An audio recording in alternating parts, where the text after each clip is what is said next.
This week I came across a quote by Vadi Bachman. He said, "The Bible does speak to every issue in life, and our political issues are informed by our theology. There's no such thing as a politician or a political issue that is not theological. You cannot do politics without theology. So we have to break this false dichotomy." And that is the premise of this podcast. It's Saturday, December 4th, 2021, and today we're commenting on the following two stories: landmark abortion Supreme Court case, and yet another tragic school shooting in Oxford High School, Michigan.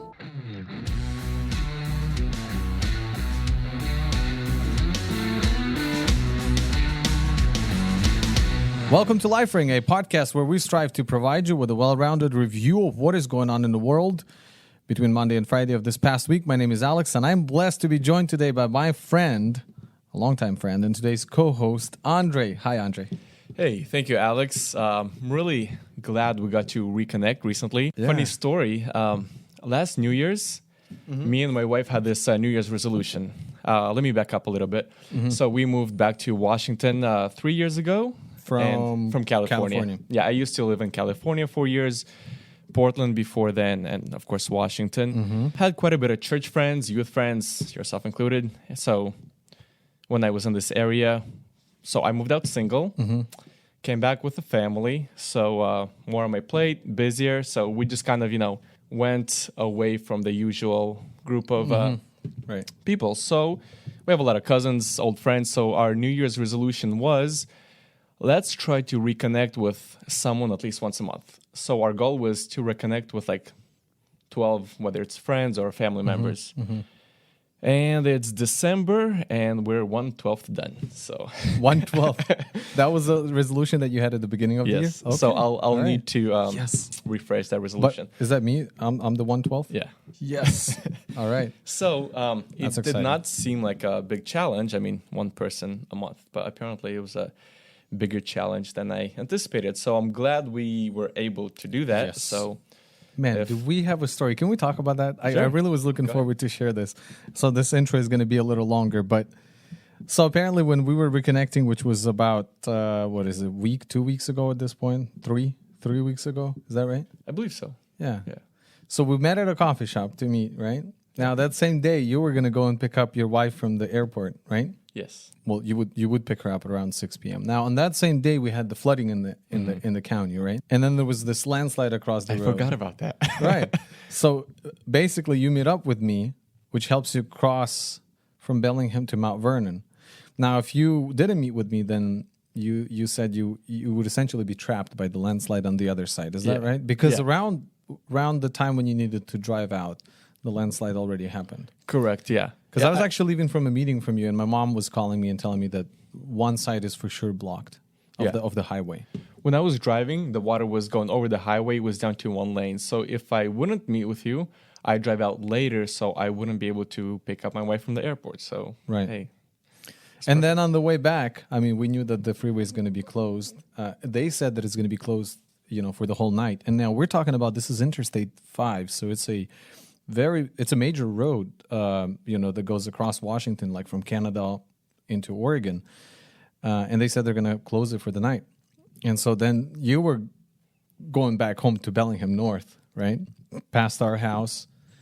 And then you got stuck on the exit where essentially there was this traffic. And you got stuck there for how long? I believe it was 4 hours. I work at 911 dispatch, so I messaged my friends like, hey, guys, so what's the best way to get home? They're like, hey, well, this is the detour. What I did not know that a semi-truck flipped at the detour, blocking the detour. So we were in a complete gridlock, and we would be standing there all night if it wasn't for you. Well, I ended up, I texted you around 11 p.m. and I was like, man, you're still standing in traffic. Of course. And then you sent me the picture where you're standing at. Now, the same day, I believe, early in the morning, we actually drove around to see the flooding. So we drove to the road that goes parallel to the I-5. So I knew that it was open. I just didn't know how far. And so I was able to get to you literally in 11 minutes, which on the highway would take 15 minutes. I went a little faster on the roads. But and then I walked up on the freeway through the exit, because I had the map of where you were at. And as I was walking to you, there were a few guys just anxious to get out of there. And I'm like, seems like you could easily get off on the exit. And so I don't know if I think I sent a guy first and then you, right? Because somebody was in front of you. So we sent one car going through the thing. And then as soon as we sent you out, I was going to meet up with you. But then the next car pulls up and I'm like, well, I guess we can send the cars through. And we started sending cars through. For about 10, 15 minutes, we were sending cars through. Finally, we see a police officer, maybe it was a sheriff, coming, in the back. And he passes by me and he's like, man, I'm so pissed at whoever is blocking this thing. And it's been hours. Yeah. You were literally sitting in the... Yeah, and there's just semi-trucks parked on the exit off-ramp. I kind of get them. I used to be a truck driver. So, hey, if your logbook's running out, you just park wherever you are and go to sleep. Right. For them, it doesn't matter. I'm like, okay, well, at least can you then back up? Because we would try to shuffle. And we did it, like I'm telling you, 10, 15 minutes, man. And we broke the whole thing. And then he's coming back. He's like, okay, now everybody can go. And you were gone by that point, but I'm standing at the off-ramp then, and it's just flowing like water. Like cars are going out of that whole thing, like through the exit and to the detour. It was just really mind-blowing that here I am sitting on the couch, and coming over and trying to, get this thing unplugged. I till this day, I can't put it together. Well, my wife told me, it's like, Alex is like an angel sent by God, because my wife was literally praying, it's like, God, do something to make this, clear up. And honestly, it was not going to clear up. So God did something by getting you up there. When you texted me, said, hey, I'm going to come over. I'm like, dude, you're crazy. You're going to get stuck where I'm standing. We're both going to be pissed. So I had no idea what you had planned, but the way it worked out, man. And I'm telling you, I didn't know what the plan was either. So I'm glad the way it worked out. And it's a great story. I'll tell you that. I'm still surprised by the whole thing. It's crazy. Yeah. So back in episode 11 of season 1, that was May 22nd of this year, Paul, Vadim, and I, we were talking about how, the vaccinated people are allowed to go back in the stores now without masks. And we thought, man, that was, finally things are loosening up. And little did we know, 6 months later, we now have the big, scary Omicron, and it's upon us, and who knows what the future holds. Anyways, so 6 months ago, we discussed an important story. That story was that in May of this year, Supreme Court picked up a case which could potentially overturn Roe v. Wade decision. Now again, in episode 11, if you're interested, you could listen to the backstory on the Roe v. Wade, because we talk about who the lady is and how the story unfolded. If you want to listen to it, it starts at 10 minutes into the podcast or into the episode. So half a decade ago, that fateful and infamous decision in American history has robbed this nation of more than 60 million babies. Now, we look at child sacrifice, say, in the tribes of the past civilizations, and we feel sorrowful and we lament the evil decisions made by those people. But considering the world population at the time, I was thinking, man, if you even put all of them together, all the child sacrifices of the past probably wouldn't amount to this figure. Think about it. 62 million children in the past 50 years have been aborted. And sadly, for minor inconveniences. Yeah, that should be horrifying. Should be horrifying to everyone. But unfortunately, in our society, it is not. 7 out of 9 Supreme Court judges in 1973, they struck down the Texas law, which at that time was banning abortions, and essentially legalizing the procedure nationwide. So this week's story, where the Supreme Court had a formal hearing on Wednesday, and it's a monumental case because of the precedent that it would set. So here's the opening statement in this case of Dobs versus Jackson's Women's Health Organization of Mississippi. We will hear argument this morning in Case 19-1392, Dobs versus Jackson Women's Health Organization. General Stewart. Mr. Chief Justice, and may it please the Court, Roe versus Wade and Planned Parenthood versus Casey haunt our country. They have no basis in the Constitution. They have no home in our history or traditions. They've damaged the democratic process. They've poisoned the law. They've choked off compromise. For 50 years, they've kept this court at the center of a political battle that it can never resolve. And 50 years on, they stand alone. Nowhere else does this court recognize a right to end a human life. Consider this case. The Mississippi law here prohibits abortions after 15 weeks. The law includes robust exceptions for a woman's life and health. It leaves months to obtain an abortion. Yet the courts below struck the law down. It didn't matter that the law applies when an unborn child is undeniably human, when risks to women surge, and when the common abortion procedure is brutal. The lower courts held that because the law prohibits abortions before viability, it is unconstitutional no matter what. Roe and Casey's core holding, according to those courts, is that the people can protect an unborn girl's life when she just barely can survive outside the womb, but not any earlier when she needs a little more help. That is the world under Roe and Casey.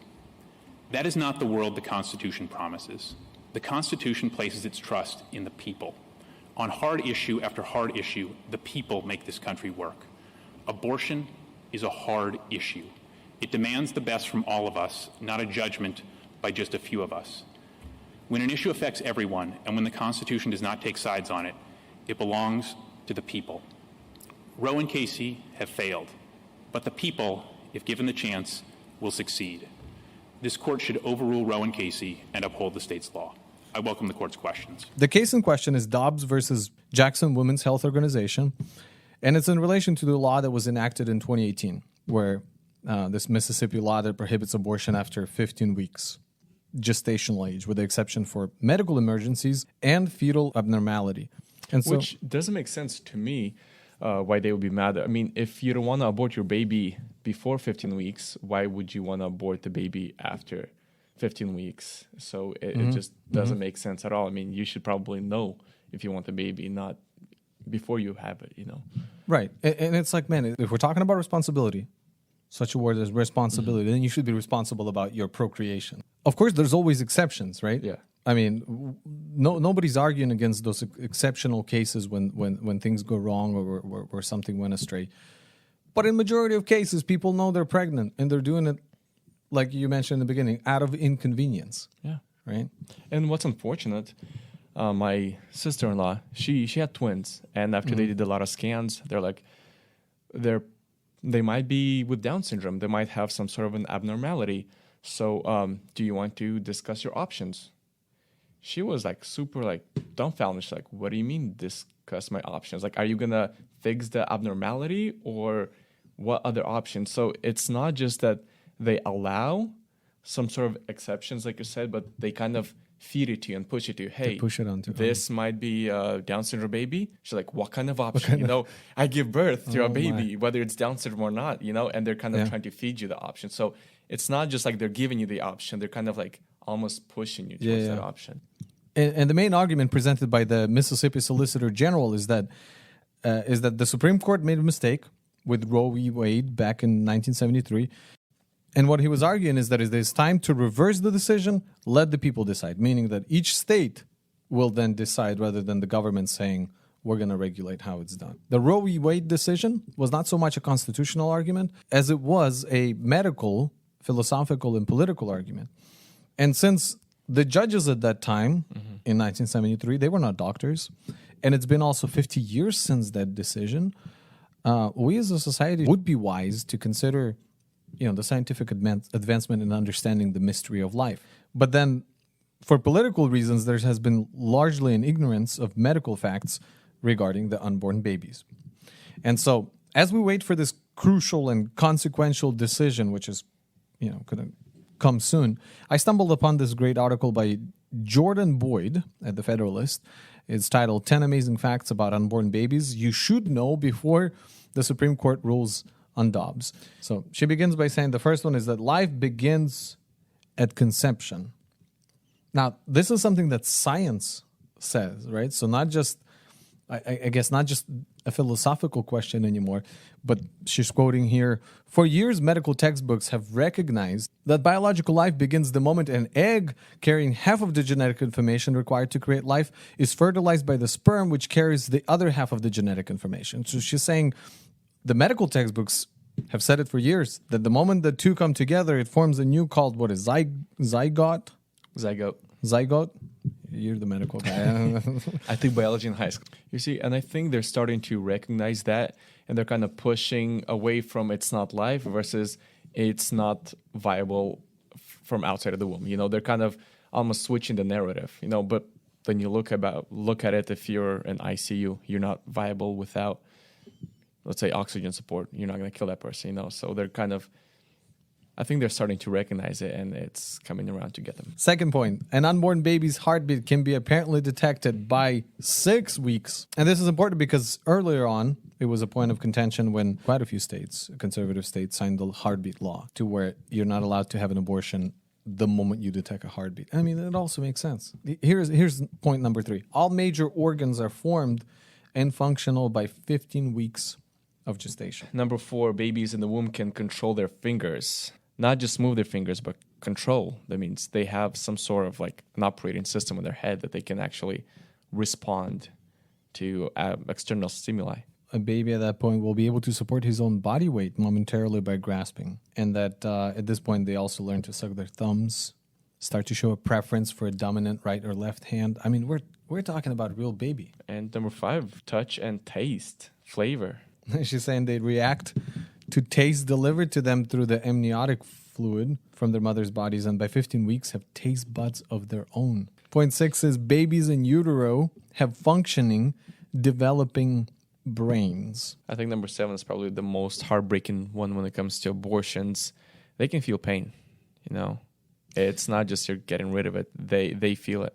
And to me, that sounds crazy because we talk about animal suffering and how, you know, like if your dog is having some kind of chronic disease, you don't want to see the poor thing suffer just because you want to keep him around. You take him to the vet and they put him down, right? But then we're talking about humans, little humans who, when they're being destroyed in the womb during an abortion, right? They're pushing away, they're kicking at it, they experience pain. Like you mentioned about animals, I think even the animal abuse is a felony now, I think, as of recently.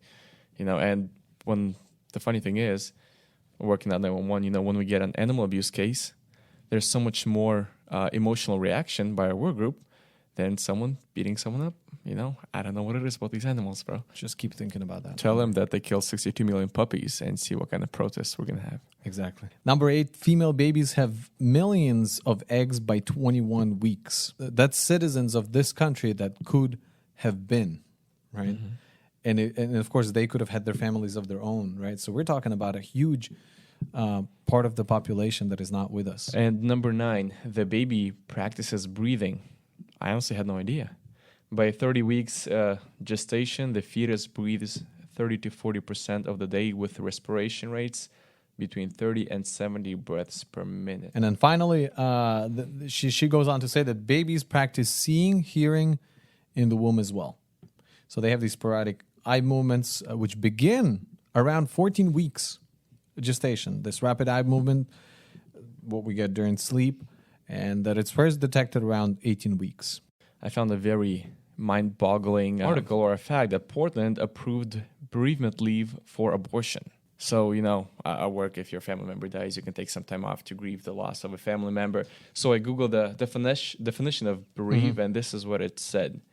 Be deprived of a loved one through a profound absence, especially due to the loved one's death.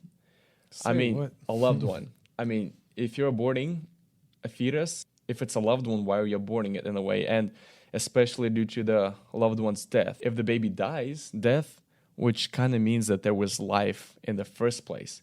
And if you're taking this bereavement, you're recognizing that someone died, you know, so...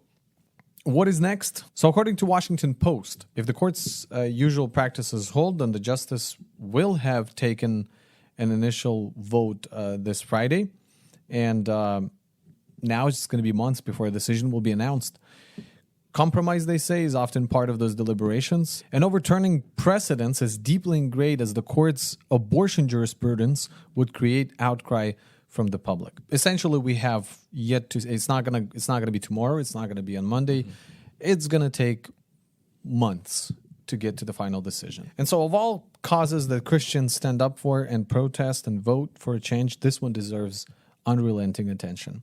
We are to be the salt in our generation, to be the light in the darkness. We are to continue to give voice to the voiceless and uphold the dignity of the little beings created in the image of God, who have not had a chance to live, whose right to live has been relegated as worthless in light of their mother's choices. And yet they lived. Even if their life was cut short in the womb, they lived and continue to live on in their Creator's presence. And we as Christians, we from our side will continue to uphold the sanctity of human life, courageously and compassionately speaking the truth in love.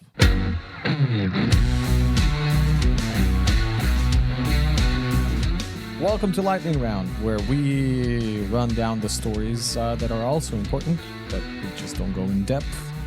I guess we do quick commentary. You ready? Let's go. Let's do it.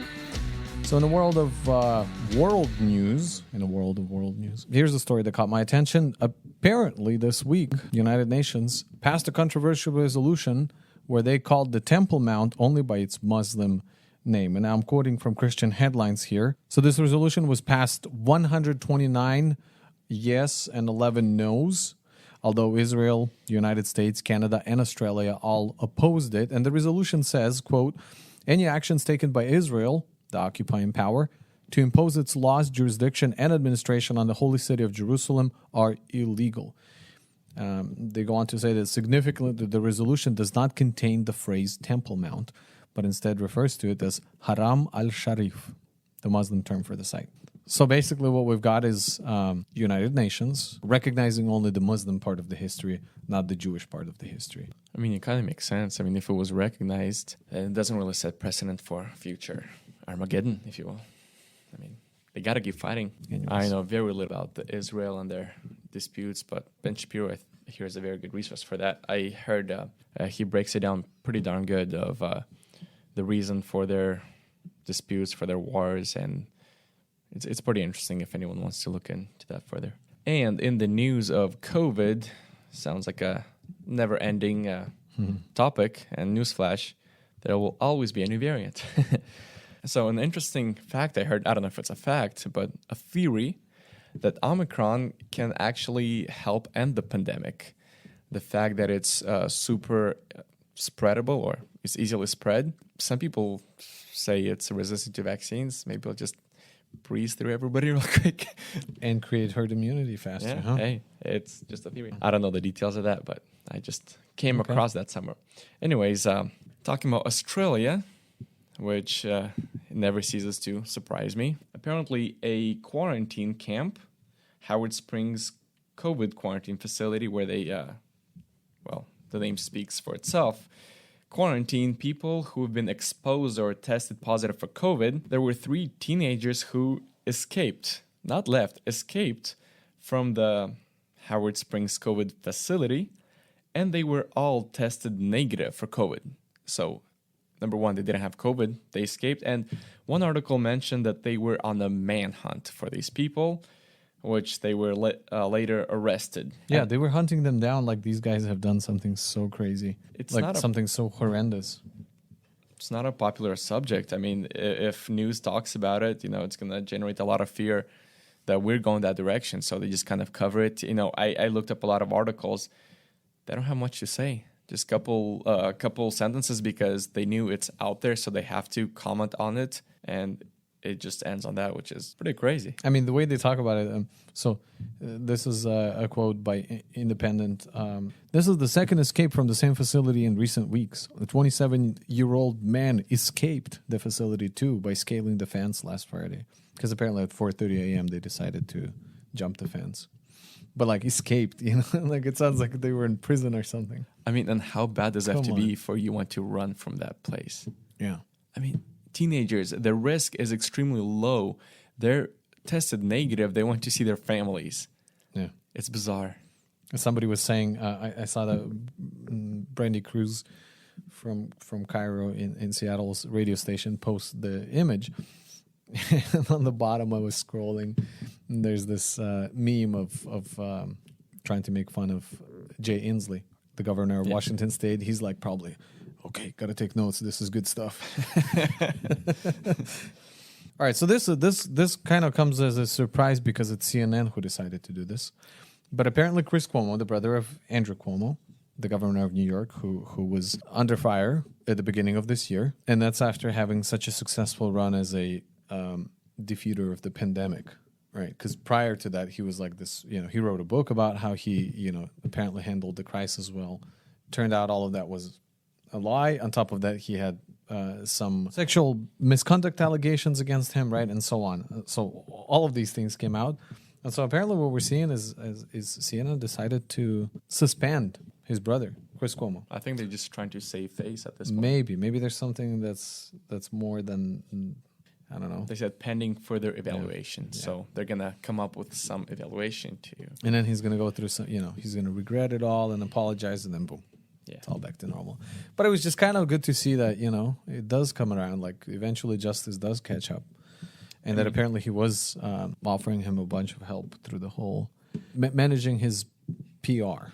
I mean, he does apologize initially after his first statement, but apparently he did not account for the fact that there's more things that will come to light, so he'll have to adjust his apology and come out with a revised version, which is unfortunate. And then there's this other thing. Sometimes it doesn't get covered as much as it should be, but this is an important trial, an important case. This is the continuing case of Jeffrey Epstein's. So this Monday began the opening statements in the federal sex trafficking trial of Ghislaine Maxwell. She was once a prominent socialite, according to NPR, of Jeffrey Epstein. Now, they go on to say, in the aftermath of Epstein's apparent death by suicide in 2019, the highly anticipated trial is seen as the government's best and perhaps last opportunity to secure a conviction for his alleged crimes. So the opening statement started on Monday afternoon, after the final members of a 12-person jury were selected, and the jury was impaneled. This is going to unfold over the next 6 weeks. We're probably going to end up covering the story once we get more of it. I haven't really paid attention to the exact details, other than a lot of famous names are going to come up, is what I'm hearing are coming up in this case. I think this is going to be a very challenging or hard case. The fact that if so many famous faces were involved, a lot of fact checkers, a lot of media trying to cover things up, a lot of conspiracy theories, or maybe facts that are going to be disregarded as conspiracy theories, like the flight lists and all that. You look at online, you say, hey, this is the flight list of all these celebrities who flew there. Then someone else, hey, it's a crazy QAnon conspiracy, Right. And it's like, when I go on Facebook, anything related to Maxwell, it's like bunch of fact checker flags, so it's gonna be really hard because soon the court case itself is gonna be fact checked. They were wrong in court. I mean, people come up with crazy ideas, like for example, Jack Dorsey stepping down from CEO of Twitter. They're like, hey, look, perfect timing with this trial, he must be involved, like all these things, and then fact checker is gonna come up and say no. It's gonna be a hard case to follow. So for the next story in the crypto world, so Binance announced 10 fundamental rights for crypto users. So they're working with regulators and policymakers to support a global framework. And they went with 10. I was looking at it, and they got the Roman numerals, man, like 10 what do we call them? Commandments. Oh. It's like the commandments of crypto. Yeah. Thou shalt not. Yep. I mean, the rules are like every human being should have access to financial tools like crypto that allow for greater economic independence. That's the first one. Number 2, industry participants have a responsibility to work with regulators and policymakers to shape new standards for crypto assets. Smart regulation encourages innovation and helps keep users safe. Okay, you know what? That sounds really boring. I'm looking at this. I'm like, all of them are like about 2 lines long. They probably could have done a better job at making concise statements, huh? So the point is, crypto belongs to everyone, so let's make it ready for everyone. And I will regulate it for you. Yes. You're welcome. We'll be the first ones. So now there's a probe underway after a plumber finds cash in the wall at Joel Osteen's megachurch in Houston.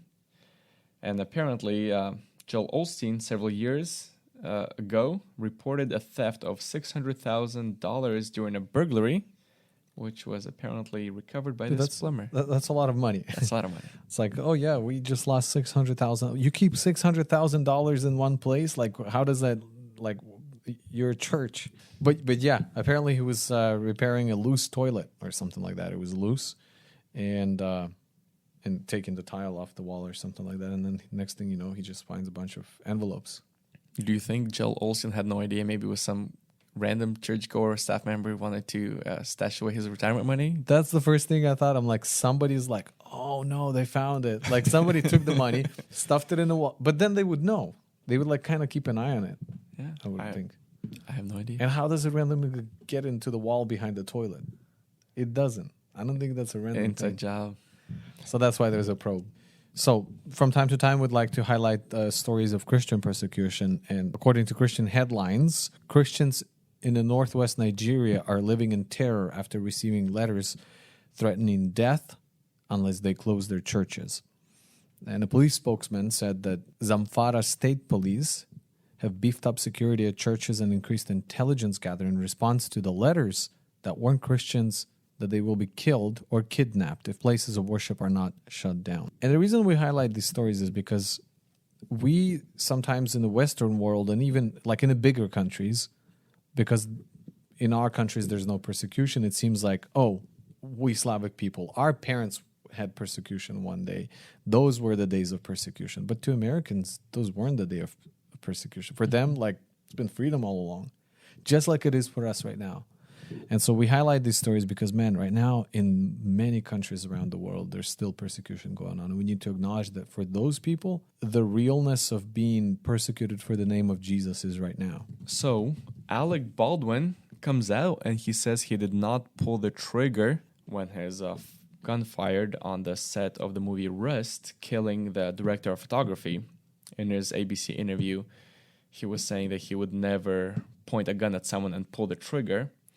So, gun experts decided to evaluate his statement. I quote this article: when asked by the Wrap to assess the likelihood of Baldwin's statement being true, Steve Wolf, a movie armorer with more than 30 years in the business, said bluntly, on a scale of 1 to 0, 0. He says, guns have no batteries. It has no timer, no web connection, no smart piece of equipment. Very reliable device that when you press the trigger, and it does not shoot when you don't press the trigger. So he's saying he didn't pull the trigger? He did not pull the trigger. Oh, okay. But he held it. He held the gun. Okay. And he says he has no idea how the live bullet got into the gun, Right. which is probably true. Because I wouldn't see a reason why he would want to kill a random cinematographer. Exactly. And he probably had no idea, but the fact that he's saying he did not pull the trigger, I don't know if it's like a lawyer advice or what, but, you know, it's a smart gun, wireless activated. Yeah, and obviously, conspiracy theories are now saying, hey, Hillary Clinton had something to do with it. You know, she was involved in Maxwell's trial. So, you know, that's why I'm saying that it's crazy right now because you have no idea what to believe. Everything is either a conspiracy theory or a fact-checked lie. According to Christian headlines, the viral Bible-based series The Chosen broke another record for its new theatrical film on Thursday when it became the best-selling movie in the history of Fathom Events. That's the distributor for the movie. Christmas with The Chosen, The Messengers. It topped 8 million in sales based on 640,000 tickets sold. Apparently, the film was originally slated for only 2 nights, but once ticket sales soared, it expanded to 10 nights and now will play through December 10th. It is being released in 1,700 movie theaters. Have you watched the Chosen series? I've seen the first season. The great thing about the show, and I applaud the director, The team. I mean, he fills in the gaps in the Bible. We're so used to reading the Bible as bam, bam, bam. You know, that's the Bible. It doesn't really seem real and like a real story because it's like it's all verses and chapters. But he kind of fills in the blanks of, you know, and Jesus came to Jerusalem, and he fills in the blank of how they came to Jerusalem and the regular human interactions the disciples had between each other. You know, like God makes comments, or Jesus makes comments about his disciples, and we don't think anything about them because we don't know the backstory of why he got this nickname, like Sons of Thunder. All right, we just breeze right by it. So they have this creativity of, you know, why they're... Let's imagine why it could have been. It's pretty great, and it makes the whole Bible story just come to life. Yep. And for a little less relevant story, Rihanna has been named a hero of Barbados. Which, by the way, became an independent, it's like a little island country in the Caribbean. Yeah. And it was part of the UK, one of the British Commonwealth nations, and now it's apparently independent. Yeah, and they say Rihanna had just been declared a national hero by the Barbadian government and bestowed with the title The Right Excellent. The Right Excellent. As the island bade farewell to Queen Elizabeth II and celebrated becoming a republic for the first time in history. We talk about people getting sick with COVID and stuff like that, but you know what? Apparently, Belgian zoo, Belgian as in Belgium, had 2 very runny-nosed hippos. And when they tested them, they got COVID-19, dude. I can't stop from laughing. And it's like... Well, they come from animals, so... yeah, I guess, but it's the first for its kind, apparently. So interesting. Even hippos get COVID-19. I heard cats can die from COVID. Yeah? So... I saw someone put a mask on their dog. It remains a mystery how they got the disease, but just so you know now that COVID-19 is not just after us. And this is our final story here, is that according to Ars Technica, Russia threatens criminal charges against a NASA astronaut. So what happened is back in 2018, they found a hole in a Soyuz spacecraft when the vehicle was docked to the International Space Station. If you look at it, it's a very tiny. See, it's almost like it was drilled. By itself, it doesn't pose too much risk, but over time, it could essentially you could lose a bunch of oxygen, and it would have been a disastrous problem. They found it, fixed it, everything fine, but they just couldn't leave it alone, and so they kept blaming this American astronaut that she had a bad relationship with one of the astronauts and was in depression and wanted to get down to Earth, so she just drilled a hole in the... It's like the weirdest stuff ever. And apparently Russia is threatening to now, press some criminal charges, and they go on to say that the space alliance between Russia and America appears to be falling apart, with tensions exacerbated by Russian provocations that are difficult to explain. So what do we know? Well, we know that Russia's space chief Dmitry Rogozin is due to meet in person with Nelson next year in Russia. Perhaps, they say, Rogozin will use that time to explain the country's aggression against NASA and its astronauts in space. And this is funny because, we're exploring space, and nobody wants to it's like we're fast walking. Each one is fast walking awkwardly to the prize ahead, because we all want to just conquer the universe, but we're doing it as friends. And then you see stuff like this where it's literally like kids you drilled my spaceship. Yeah. All right, and that's all for the lightning round stories. Now let's get to the story that Andre prepared for us. So for the next story, on November 30th, just before 1 p.m., deputies responded to yet another school shooting. This one was at Oxford High School in Michigan, where 4 students were killed and 6 students plus a teacher was injured. This event is very tragic, but it was also a great example of the great work law enforcement officers do to save lives. So they were dispatched within a minute of the incident and surprisingly apprehended the suspect within 3 minutes of their arrival. Hold on. We're talking about 3 minutes... Within their arrival. Oh, when they arrived in the school. Okay, Yeah. I see. Wow, that's fast. You got to come up. You usually don't rush in. You need a tactical plan. If you're approaching a shooter on the loose, you don't just run in, because now you get killed, so you're not really doing anyone favors. So the fact that they were able to do this so fast and efficiently it's amazing.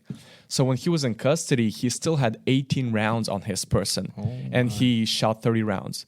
If he hit 11 people and 30 rounds, imagine what other damage he was able to do with 18 more rounds. Right. So this quick response really saved, I feel like, a lot of lives. So condolences to the families who lost their loved ones, and great work for law enforcement.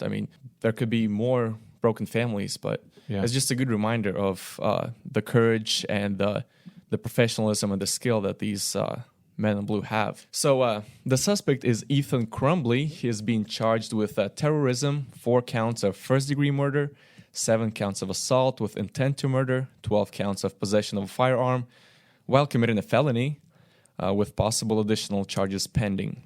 Terrorism, right? It says the unlawful use of violence and intimidation, especially against civilians, in a pursuit of political aims. So I wonder what what political motive he has. So he's a 15-year-old. I'm just wondering, what kind of political terroristic motive.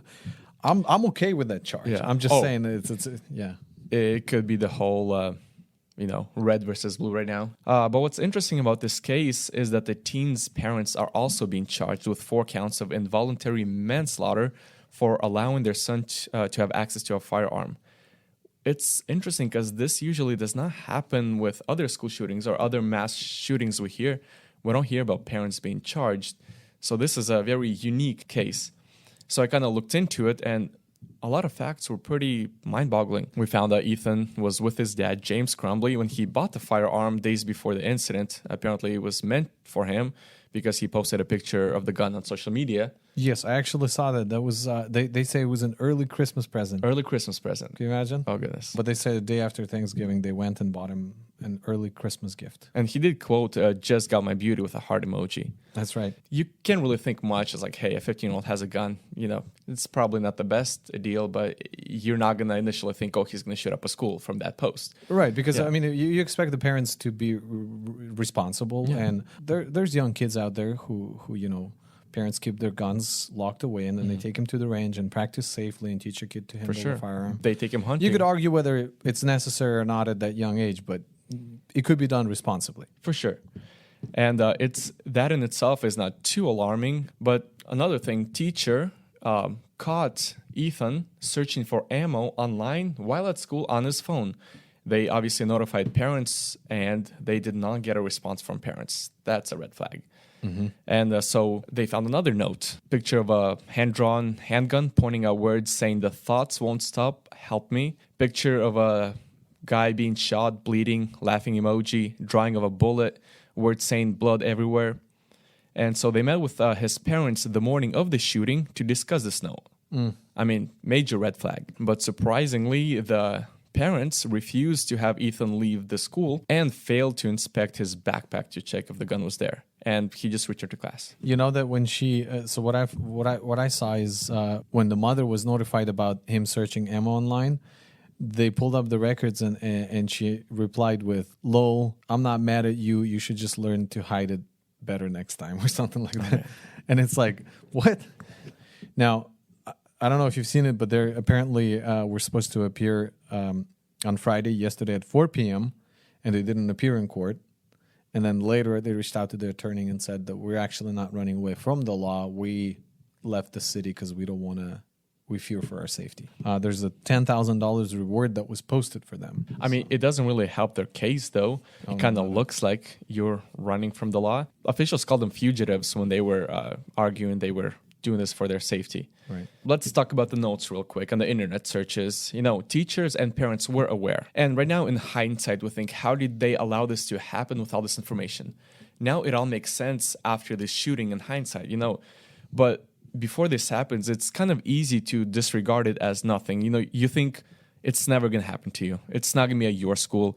It's not going to be your kid, which is very alarming to me because working at 911, we get a surprising amount of similar threats on bathroom stalls, about school shootings, posts on social media about shooting up a school. We had a lot of lockdowns in the last couple months. Someone bringing a BB gun to a school, sending a picture out, major lockdown, parents all panicking. A guy brought a makeshift flamethrower. Someone just the other day sent an anonymous airdrop saying, "I have a gun." Just the last couple of weeks, we had a few major lockdowns. And it's easier for us to think, oh, these are just empty threats, you know, but those school officials and parents thought the same thing. Teens know this is the best way to grab attention, you know. If they want to cause some alarm, cause some attention, hey, you know. And unfortunately, thank God they don't follow through, but same thing in that case, you know. They were concerned, but not enough to search the backpacks of the students or even to send them home. Honestly, yeah. So, I mean, this story really calls for our attention, especially with the parents being charged, because nowadays more people in our Slavic community are buying firearms. You know, we're in a different time, and we have different views of guns, law enforcement, military than our parents had. But we know very little about gun safety because we were never taught. And especially now with the new police reforms in Washington, we don't have much time to deep dive into the subject. People are buying guns. And they're calling us at 911 saying, hey, how much force can one use to protect their property? Literally considering these options. We get a lot of calls about guns being forgotten in bathroom stalls. They return it's missing. It's like, hey, I accidentally forgot my gun. It's not there. You know, in vehicle prowls, burglaries, etc. Like, guns are the number of things that are get stolen. Yeah, I guess there is an influx of gun owners in general. Yeah, and God forbid that your firearm is used in something as tragic as this. Just kind of a wake-up call for us. Like, hey, be mindful. Where's your weapon? Lock it down. You know, take safety courses. Practice shooting. So we think, what's the solution? We're not going to have like airport type security on schools. When I lived in California, one of the major things that stood out to us, to me personally, maybe it was in the area I lived, it was when I saw schools, I saw bars over windows and gates and fences. I did not see this in Washington. So I was like, whoa, is this a school or a jail? I mean, it makes sense now, and I wouldn't be surprised if it goes as far as having some sort of a metal detector. This problem is not going anywhere. No. And it cannot be taken away by laws. You take away rifles, you still have handguns, which apparently is 20 times more preferred by murderers than a longer gun. Then there's shotguns. You take away that, they're going to use knife, axes. Like the mind is corrupted and messed up. So obviously this problem is not going away. But the question is, how do you make the places more safe? And sadly, it might have to look like a jail. Yeah, I mean, I'm sure there's locked from inside. Yeah. People don't really feel safe going to a lot of big outdoor events, public events, sports events, concerts. I mean, after the Las Vegas incident, all these incidents, like you're kind of sitting there, like, where am I going to go if there's an active shooter? That's something that they have to think about now when you go to a concert. Right. It's kind of like when people have this kind of fear of flying. Same thing is now happening with fear of being in auditoriums. It's something you have to think about, and I'm sure there's going to be more talks. How people say, I'll talk about when you get pulled over by an officer, how you have to behave, sitting at work, especially with all these lockdowns. Coworkers are always saying, yeah, I had to talk with my son about like if there's a school shooter, what you gonna do, It's a real thing. And when I was chatting with my brother, who's a pastor in California, I kind of mentioned about when I flew over to California, how I don't like flying. It's like a big metal object in the sky, It just doesn't make sense, One person, a guy, had an idea to send a bunch of people in a metal tube and, God bless you kind of deal. So he made a good point, He's like, when I get on a plane, I feel like Apostle Paul on a ship journey to Rome. When everybody was panicking that the ship was sinking, there was a big storm. Paul stood up and was like, hey, I'm paraphrasing. He said, don't be afraid. None of you will be lost. So Paul knew, he had this faith. God actually revealed to him that he needs to stand before Caesar. So he knew they're not going to sink in that ship. So my brother-in-law tells him, he's like, yeah, I have the same faith, same conviction. I'm on the plane, so it can't fall. Kind of like, don't worry, guys, I'm here, so you guys will be fine, because he had that faith. So I'm like, hey, that's a very interesting perspective that, nothing happens outside of God's will. So in conclusion, how important is it for us now, whether it's in school, college, work, or any public event, to have that faith that we're in the hands of our God? And even if the ship is sinking or someone is shooting, like in this case, that if God's will isn't fulfilled in our life, we will be okay. Well, that's all for the stories for this week. We are so glad you've joined us for another episode of Life Ring. We're excited about this next season. Please consider following us on Facebook, Instagram, Twitter, or YouTube. All you have to do is just type in Life Ring Podcast. In fact, whenever you forget how to find us, go to Google. Life Ring Podcast, that's us. Also consider sharing it with a friend or family member that would benefit from a weekly overview of the current events from a conservative and Christian perspective. And as always, we would like to remind you that there is no better news on any given day than the good news of Jesus Christ. He died for the sins of the world so that everyone who comes to him would be saved. We encourage you to seek him if you haven't already. Thank you for listening to Life Ring, and we will see you next week.